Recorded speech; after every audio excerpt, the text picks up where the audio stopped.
Welcome back जी। आप देख रहे हैं बाराने रहमत। बात करेंगे कुछ अहम मौज़ूआत के हवाले से। हम सबको इस हदीस मुबारक का हवाला पता है जब कहा जाता है कि एक मज़दूर का पसीना खुश्क होने से पहले उसकी उजरत, उसकी मज़दूरी उसको दे दो। लेकिन आज की दुनिया में यानी कामों की नौइयत इतनी मुख्तलिफ हो गई है कि अब हमें इस मुआवजे, इस मज़दूरी को रीडिफ़ाइन करना बहुत अहम है, क्योंकि हम देखते हैं कि हमारे इर्द गिर्द बहुत टैलेंटेड लोग हैं जो अपने फ़न को, अपने काम को, अपनी ज़िंदगी का एक बहुत बड़ा हिस्सा देते हैं, तमाम तर एफ़र्ट्स देते हैं। लेकिन फिर भी हम सब के लिए एक बड़ा लम्हा फ़िक्रिया है कि जब वो किसी मुश्किल में पड़ते हैं, चाहे वो सेहत से रिलेटेड हो या उम्र के इस हिस्से में पहुँचे कि वो उस तरह काम नहीं कर सकते, तो बहुत सारी माली मुश्किलात का शिकार हो जाते हैं। कई सवालात इससे निकलते हैं कि क्या ये रियासत का फ़र्ज़ बनता है, उन इदारों का फ़र्क पड़ता है, क्योंकि अब हर कोई इदारे से डायरेक्टली मुंसलिक नहीं होता। आपके पास कंसल्टिंग या short based, project based assignments और कंसल्टेंसीज़ होती हैं। तो इसका मतलब है कि आपके जब तक आपके हाथ पैर चल रहे हैं और आप काम कर रहे हैं, आपको मुआवजा मिल रहा है। जब काम ख़त्म, पैसा हज़म, तो उसके बाद आप किसकी तरफ देखें। तो क्या इस वक्त लोगों को ये सोचना चाहिए कि इस तरह का सेफ्टी नेटवर्क होना चाहिए, रियासत को सोचना चाहिए कि तालीम, सेहत के मामलात में सपोर्ट दें। फिर इसके अलावा ये भी कि जो काम वो कर देते हैं और इस काम को खुसूसन अगर परफॉर्मिंग आर्ट्स की बात की जाए, क्रिएटिव चीज़ों की बात की जाए, तो क्या उस फ़नकार का, उस एक्टर का हक़ है कि आगे भी उसको ये मुआवजा मिलता रहे ताकि उसका ज़रिया माश बरकरार रहे और वो अपने इज़्ज़त नफ्स को मजरूह किए बगैर पैसे कमा सके। दूसरा ये भी कि अगर ये सेफ्टी नेट नहीं था, वो हमारे फ़नकार, वो अदाकार जो उम्र के उस हिस्से को पहुँच गए हैं, जब वो एक्टिवली काम नहीं कर रहे, तब उनकी मदद कैसे की जाए। अक्सर हम उनको बड़ी यानी हम सब के लिए ये बड़ी अफसोसनाक बात होती है, बड़ी तकलीफ़ दह बात होती है कि हमारे आइकन्स, हमारे लेजेंड्स, उनको सोशल मीडिया का या फिर मीडिया का सहारा लेना पड़ता है अपनी बात को आगे पहुंचाने के लिए, मदद की दरख्वास्त करने के लिए। तो इन मौज़ूआत पे ज़रा बात करते हैं। आप इसके बारे में क्या सोचते हैं, आप भी हमें बताएं। ज़बरदस्त पैनल मेरे साथ मौजूद है। First and foremost somebody who we can call one of the most solid, one of the most successful music producers of Pakistan. चाहे आप किसी भी जॉनरा की बात करें, he has been active for a very long time और इनके तवस्सुत से, इनके स्टूडियो और इनकी प्रोडक्शन के तवस्सुत से बहुत सारा नया टैलेंट भी इंट्रोड्यूस हुआ। he is definitely regarded as one of the most talented people। तो हमने सोचा कि आज के इस अहम मौजू पे इनकी राय भी ली जाए कि क्या आज के सोशल मीडिया को देखते हुए, बाकी चीज़ों को देखते हुए, क्या आर्टिस्टों का जो मुआवजा है, रॉयल्टीज़ का जो एंगल है, उसको रीडिफाइन होने की ज़रूरत है। हमारे साथ मौजूद हैं द वन एंड ओनली वकार अली। अस्सलाम वालेकुम वकार जी। अस्सलाम वालेकुम। Thank you so much for making time for us. Thank you. और आप ही के साथ तशरीफ़ रखते हैं somebody who is definitely a PR गुरु और साथ ही ना सिर्फ चैनल्स को, आर्टिस्ट को, बल्कि इदारों को भी कंसल्टिंग उनकी कर रहे हैं। तो of course he is in the heart of this discourse. और इसके अलावा क्योंकि आर्टिस्ट से डायरेक्टली रहते हैं तो ही can almost work as a bridge between all of them. हमारे साथ मौजूद है Rasik Ismail. Thank you Rasik for making time. Thank you. And last but definitely not the least, हम जिस चीज़ को अपना हक समझते हैं, there so many stakeholders के लोगों का उस पर नज़रिया बहुत मुख्तलिफ हो सकता है। तो इंसानी फितरत है जी कि जब आप नेगोशिएशंस करते हैं तो दूसरे को अपना एडवर्सरी, अपना दुश्मन मान लेते हैं। कैसे बखूबी इन चीज़ों का हल निकाला जा सकता है। हमारे साथ मौजूद हैं माहिर नफ्सियात हैं नीलम नाज, हमें इसमें असिस्ट करेंगी। Thank you so much Neelam for being here with us. And before कि मैं आपसे गुफ्तगू का आगाज़ करूँ, मैं जल्दी से आपको ये भी बता दूँ कि हमेशा की तरह सलमा हमारे साथ मौजूद हैं in the kitchen and she will have some wonderful recipes to share with us today. अस्सलाम वालेकुम सलमा। वालेकुम अस्सलाम, कैसी हैं आप? मैं बिल्कुल ठीक। और माशाल्लाह बहुत प्यारी लग रही है, हर रंग सूट करता है। Thank you so much, that's very kind of you। और इसी नोट पे हम प्रोग्राम की शुरुआत करते हैं, गुफ्तगू की शुरुआत करते हैं। सबसे पहले अगर वकार आपसे पूछूं कि रॉयल्टीज़ फॉर आर्टिस्ट इस वक्त हैशटैग ट्रेंड कर रहा है। बड़ी अफसोसनाक बात है कि हमारे बड़े बड़े नाम, पहले तो लोग गिला करते थे ना कि एक्नॉलेजमेंट आते आते तक बहुत देर हो जाती है, पोस्ट्यूमसली हम लोगों को एक्नॉलेज कर रहे होते हैं, टैलेंट को एक्नॉलेज कर रहे होते हैं, लेकिन पर्टिकुलरली रॉयल्टीज़ फॉर आर्टिस्ट, इस पर आपका क्या मौक़िफ़ है? देखिए, फ़र्स्ट ऑफ़ ऑल तो मैं ये समझता हूँ सिद्रा कि अब सब कुछ ना बहुत सामने हो गया और ईजी हो गया है जी।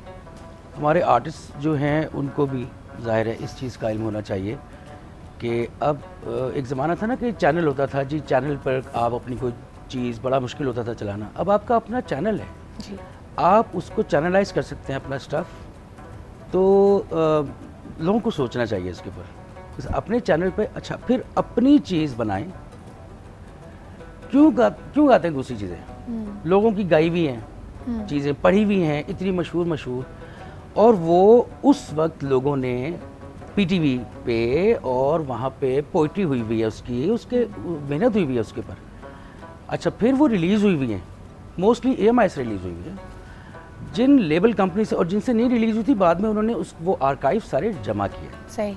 तो ये ज़रा सा ना अंडरस्टैंड करने की ज़रूरत है कि पिछली चीज़ें जो हो चुकी हैं उनके ऊपर उन्हीं को ना करते रहें। आज का बच्चा शुरू लेकिन होता है। देखिए, आज भी जब हम बात करते हैं, अगर आर्टिस्ट की बात करें, आप सबसे मैं राय लेना चाहूँगी। Rasik, you are representing a number of artist. Producer negotiate करता है कि जी हमें आपके 20 दिन रिक्वायर्ड है एक प्रोजेक्ट के लिए। चलें, आपने वक्त लिया 20 दिन, लेकिन वो जो कंटेंट बनेगा आपने एक दफ़ा चलाया, 2 दफ़ा चलाया एडवर्टाइजर से, फिर आपने उसको सोशल मीडिया पे डाल दिया या अपने यूट्यूब के चैनल पे प्रोड्यूसर ने डाल दिया, तो you are getting a payment, यानी वो तो अगले 10 साल तक आपको कमा के देता रहेगा।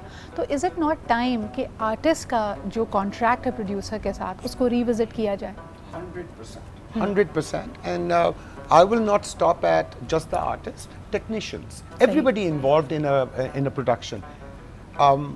आप एक दफ़ा आर्टिस्ट के पैसे देकर आपने X नंबर ऑफ डेज ले लेते हैं जी, प्रोजेक्ट ख़त्म हो जाता है। वो प्रोजेक्ट कभी लंदन में चल रहा है, कभी अमेरिका में चल रहा है, every time it is on any platform पैसे आ रहे हैं उसके, जिससे किसी और को बेनिफिट नहीं हो रहा है। तो वो तो 10 दफ़ा, जैसे आपने बोला, 10 दफ़ा चल रहा है, 10 दफ़ा पैसे कमा रहे हैं। तो जिन लोगों ने मेहनत की है, जिनकी वजह से चल रहा है, उनको उसका शेयर तो मिलना चाहिए। बिल्कुल सही। And we don't even need to reinvest. बाकी पूरी दुनिया कर रही है, रॉयल्टीज़ हैं in place. We can start with that and then improvise if we have to. But I totally believe that artists and others involved in production, it's a real hard working industry. ये आसान नहीं है, जो ऊपर से glamour दिखता है, it's not that glamorous, ये असली काम है, मेहनत का काम है। और बड़ी अजीब सी बात लगती है कि अभी भी आप जिनको अपना आइकन्स और स्टार्स मानते हैं, जब उनके साथ डील किया जा रहा होता है, उनको बिल्कुल एक दिहाड़ीदार मजदूर की तरह उनसे बात करते हैं। उनको ये नहीं कहते कि जी क्या आपकी वैल्यू है, आपकी वर्थ है, उसको बार बार एहसास दिलाते, 2 घंटे का तो काम है, 4 दिन का तो काम है, बस कर लो, वरना अगर तुम मना करोगे तो पीछे बहुत सारे लोग हैं। नीलम, इसको इस वक्त जो अगर एक बड़ा प्रॉब्लम ये भी है कि स्पेशली अगर हम स्क्रीन की बात करें, बेशक 70 से ज़्यादा चैनल्स हों, टैलेंट भी बहुत है। So do you feel a lot of times artists feel powerless कि जी मैं अगर बात करूँगा तो वो मुझे रिप्लेस कर देंगे, काम इसी तरह होता रहेगा? तो बड़ा चेंज किस तरह लाया जा सकता है? डेफिनेटली। देखिए सिद्रा, पॉइंट है कि इंसान अपनी वर्थ मेजर किस तरीके से करता है। ये फील्ड ऐसी है जहाँ पर अपनी वर्थ को इवेलुएट करना काफ़ी कॉम्प्लिकेटेड हो जाता है, जिसकी वजह से आर्टिस्ट अपनी वैल्यू को भी क्वेश्चन करते रहते हैं। One project goes excellent and the next one doesn't do so well, तो फिर वो कहाँ स्टैंड करते हैं, right? So how much can they negotiate, वो बहुत वेरी कर जाता है। So there have to be certain measures जिसके बलबूते पे हम ये कह सकें that this is the worth, this is how it's suppose to happen, और इसको इस तरीके से आगे लेके जा सकता है। अच्छा, इसमें जो ट्रेंड्स चल रहे हैं ना, वो भी बड़े इंटरेस्टिंग है। वकार, अक्सर लोग ये भी कहते हैं, क्योंकि हम अखलाकियात, हुकूकुल इबाद की बात कर रहे हैं, जब आर्टिस्ट को आप इतना अनसर्टन माहौल देते हैं, जब आप कहते हैं कि भाई अभी आप हिट हैं, आपके पास यही 3 से 5 साल की विंडो है, तो उसका भी मिजाज बड़ा गर्म होता है, बड़ा ऊंचा होता है, फिर वो भी किसी को खातिर में नहीं ला रहा होता, तब आप उससे कंप्लेन करते हैं कि यार इनका तो दिमाग ख़राब हो गया सुपरस्टार बन के। तो क्या करे, बेचारा हम्बल होता है तो किसी खाते में नहीं लेते, अगर थोड़ा सा अकड़ के दिखाता है तो लोग कहते हैं बदतमीज़ हो गया, शोहरत दिमाग पे चढ़ गई है। सही बात है। क्या करे फिर वो बेचारा? वो एक तो बेचारा नहीं है अच्छा, बेचारा नहीं है। क्योंकि आप ये भी कह रहे हैं कि वो जब वो अकड़ जाता है तो जाहिर है कि वो भी उसका एक एटीट्यूड आ जाता है उसके अंदर। हाँ। लेकिन एक्चुअली वो एटीट्यूड नहीं होता, उसको थोड़ी सी इंपॉर्टेंस चाहिए होती है। सही। बाकी ये कि आप अपना आर्टिस्ट मैनेज करते हैं, देखें ना, उन्होंने अपने आप को मैनेज किया हुआ है। अब हर जगह पे अपेयर हो रहे हैं, वो कोई ज़रूरत नहीं है, वो नहीं हो रहे होते। मैं कहीं नहीं जाता।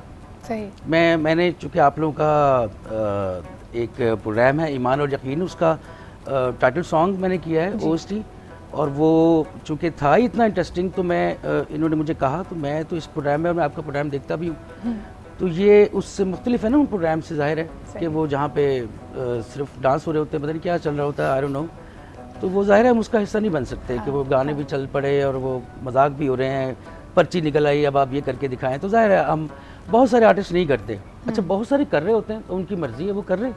सही सही। आर्टिस्ट तो आर्टिस्ट है, जाहिर है वो रासिक, आप क्या कहेंगे व्हेन यू मैनेज आर्टिस्ट, तो काउंसिल देनी पड़ती है, और क्या आप इस फिनोमेना को कैसे देखते हैं कि when you are super hit star, तो आपका वाकई शोहरत दिमाग पे चढ़ती है, या बंदे को पता होता है कि यार जब मैं स्ट्रगल कर रहा था तो इन सारों का मेरे साथ एटीट्यूड क्या था, तो वो मकाफात हमल होता है? देखिए, most of the people at least that my agency deals with, superstars हैं, हम लोगों के साथ तो वो बहुत रियल होते हैं, वो स्टार डम वाला फैक्टर ही नहीं आ रहा होता, because that's we are working together. But having said that, जो आप कह रही हैं बिल्कुल सही है. कई दफ़ा उनको कैलिब्रेट करना पड़ता है, उनको बताना पड़ता है कि यार नहीं करो ऐसे, यू नो आपके इंटरेस्ट में क्या है, लॉन्ग टर्म सोचो. But there are instances where they've had bad experiences. Right. So when they return that in the same manner, उनके साथ behave करते हैं, तो वो लग रहा होता है, वो एटीट्यूड, वो बैगेज होता है, जो पिछली कोई बात होती है जो दिल को चुभी होती है, कोई जुमला होता है, कोई वाक़या होता है. अच्छा जी, इस पर बात करेंगे. आपने देखा होगा मैं खड़ी इसलिए हो गई हूँ कि मैंने रुख करना है जी किचन का. साथ साथ जिम्मेदारियाँ चलती रहती हैं और किचन में बड़ी अच्छी खुशबू आ रही है और कुछ चिकन भी है आज. कुछ मुझे ऐसा लग रहा है चाइनीज़ सी फ्लेवर आज नज़र आ रहे हैं. चिकन 65 की रेसिपी आपके साथ शेयर कर रही हूँ और आप लोग बड़े खुश होंगे इसको बनाकर भी. लेकिन साथ साथ हम बीफ शास्टिक स्ट्यूअर्स भी बना रहे हैं, यानी चिकन भी है और बीफ भी है. और जब फ्राइंग की बात हो रही हो तो हम, जैसे स्टार्स की बात हो रही है, तो हमारे किचन का स्टार है जी जूप. और जूप अगर आपके पास है तो आपको बिल्कुल घबराने की ज़रूरत नहीं. आप हेल्थ कॉन्शियस हैं, आप डाइट कॉन्शियस हैं, आपको कोई परवाह नहीं होनी चाहिए. जूप अगर आपके पास है तो अराउंड 260 कैलोरीज ये आपके फ्राइड आइटम में से फौरन एब्जॉर्ब कर लेता है, डिपेंडिंग ऑन कि आपने कितना तेल इस्तेमाल किया. ऐसा नहीं है कि आपने सिर्फ आधी चम्मच तेल इस्तेमाल किया, उसमें से भी यानी आप बिल्कुल ये ना कीजिएगा कि आप इंटरनेट से आपने कोई ना 300 कैलोरीज वाली रेसिपी निकाली, जूप इस्तेमाल किया और कहा ये तो सिर्फ 30 कैलोरीज हैं, अब तो मैं खा सकती हूँ, जितना चाहे खा सकती हूँ. अब थोड़ा सा देखिए ना, अपना ब्रेन भी यूज़ करें. मैं सिर्फ ये बता रही हूँ कि जो ऑयल होगा वो सारा ये एब्जॉर्ब कर लेगा और साथ साथ हमारे किचन को भी बिल्कुल साफ रखेगा. अगर कुछ गिर जाता है या किचन काउंटर गंदा है तो उसको साफ करने के लिए बेहतरीन है. तो आप भी अपने घर में लेकर आए जूप, जो किचन स्टार है, और आपके खाने भी हेल्दी रहेंगे, आप फ्राइड आइटम्स भी बड़े शौक से खाएंगे और किचन भी बिल्कुल साफ सुथरा रहेगा. अच्छा, और जूप को मैं ख़ास तौर पे इसलिए कहूँगी कि ये बना किचन के लिए. हमारे यहाँ अक्सर ये ब्राउन हाउस होल्ड में आप अगर देखें तो किचन में रखने वाले टिश्यू नहीं होते जो इस्तेमाल किए जा रहे होते हैं. इतनी इज्जत उन टिश्यूज़ को दुनिया में कहीं नहीं मिलती जितने पाकिस्तानी हाउस होल्ड में मिलती है. इसलिए इसको भी ज़रा ध्यान में रखना ज़रूरी है. अक्लमंदों के लिए इशारा काफ़ी होगा मैं क्या बात कर रही हूँ. नीलम क्या कहेंगी वैसे? ये देखें ना, ये भी हमारा तरीका है. बिल्कुल है, बिल्कुल है. क्योंकि हमारे यहाँ किचन को जनरली देखा जाए तो बड़ी वैल्यू दी जाती है. बिल्कुल. अच्छा, मुझे हम नात की तरफ बढ़ते हैं, लेकिन थोड़ी ही देर में हो सकता है एक VVIP एड्रेस भी होगा. वज़ीर आज़म साहब की आमद का भी हमें इंतज़ार है, लेकिन मैं यहाँ पे दावत देना चाहूँगी. हमारे साथ आज मौजूद हैं अब्दुल मोइज़ हुसैनी. मोइज़, अस्सलाम वालेकुम, welcome to the Ramzan transmission. मैं चाहूँगी आप बिस्मिल्लाह करें, कलाम पढ़ें, और अगर हमें फ़ौरी तौर पे जाना पड़ा तो हम डायरेक्ट जाएंगे, लेकिन आप बिस्मिल्लाह कीजिए.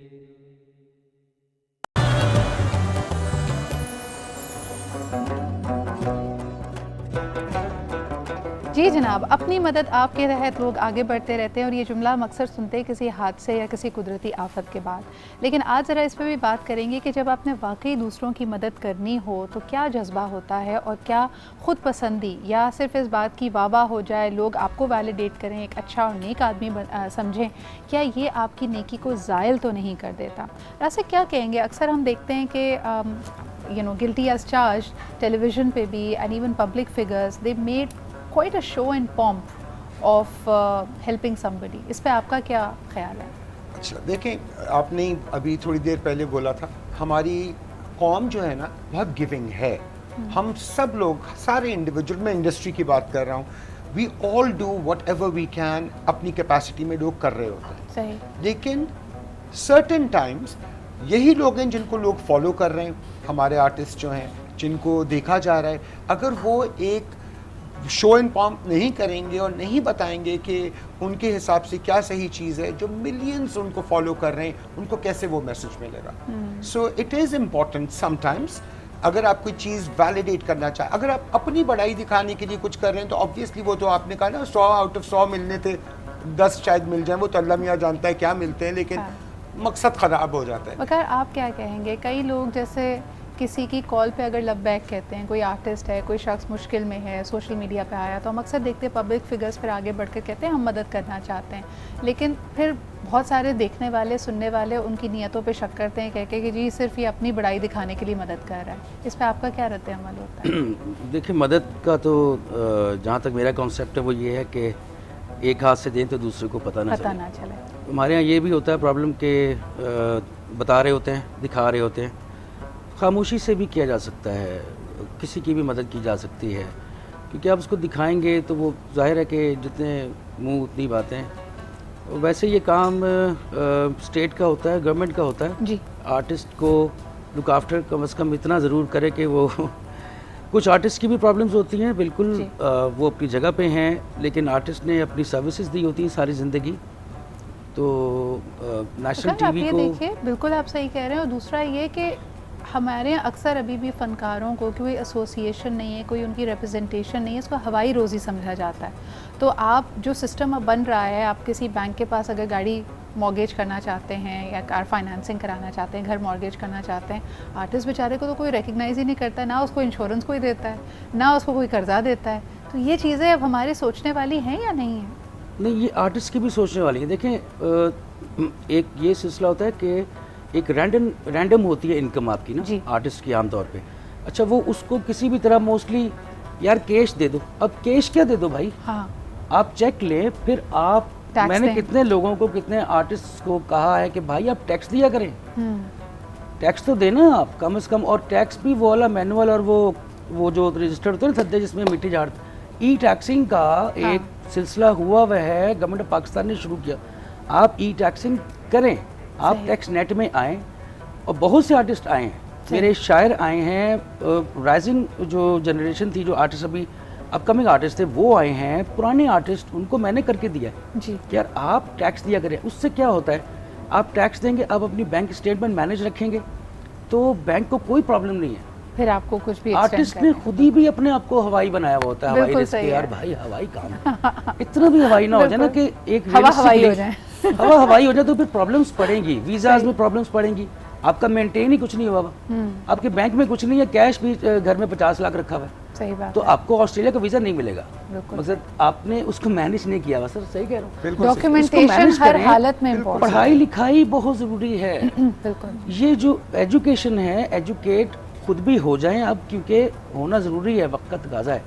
हर चीज़ में तो हम एजुकेट हुए हैं माशाल्लाह, सब चलाना आता है, लेकिन जो चीज़ें हैं उनको भी देखें। और आर्टिस्ट सबको मेरा, हम तो इसी तरह जहाँ रह रहे हैं ना, वहाँ तो रॉयल्टी नाम की, आप वो कह रहे हैं कि रॉयल्टी मिले।